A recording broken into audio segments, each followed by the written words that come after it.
laki na naman ang bilang tubig.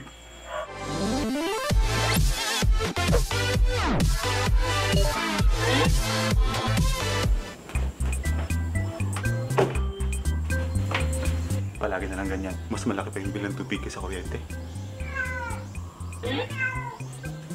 Total, ako naman yung natukahan maglaba ngayon. Tuturuan ko na lang kayo ng mga tips kung ano yung tamang pagtitipid ng tubig pag naglalaba. Tara! Unang step, yung pinagpaliguan nyo kahapon, huwag nyo itatapon kasi ang ingay naman ng tricycle na to. Pwede yung gamitin pambasa ng mga tuyong labahan. Pangalawa, huwag ka maingay. Pangalawa, pwede mong gamitin yung tubig panlaba pang toothbrush.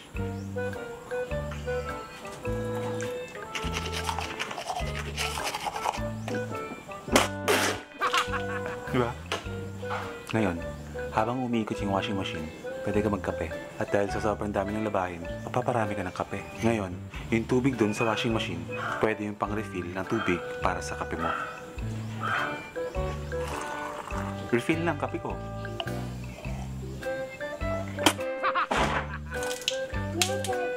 Step 3. Pwede mo nang isabay yung mga hugasin mong plato habang naglalaba.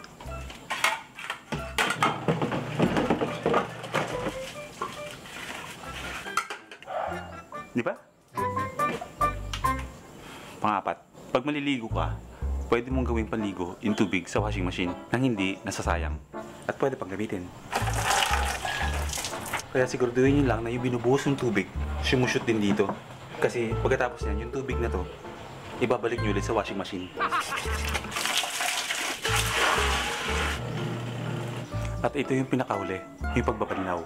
Tuturuan ko kayo kung paano magbanlaw ng 3 beses nang hindi kayo nag-aaksaya ng tubig. Unang banlaw.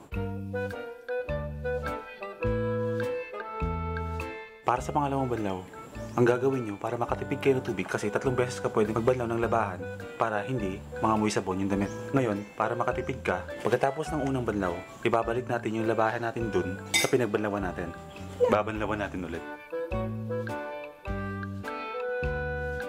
Ngayon, tapos na yung pangalawang banlaw. Isang banlaw na lang, matatapos na yung labahan natin. Ngayon, ang gagawin mo para sa pangatlong banlaw, yung pinagbanlawan mo nung una at yung pangalawa, yun pa rin ang gagamitin mo para sa pangatlong banlaw.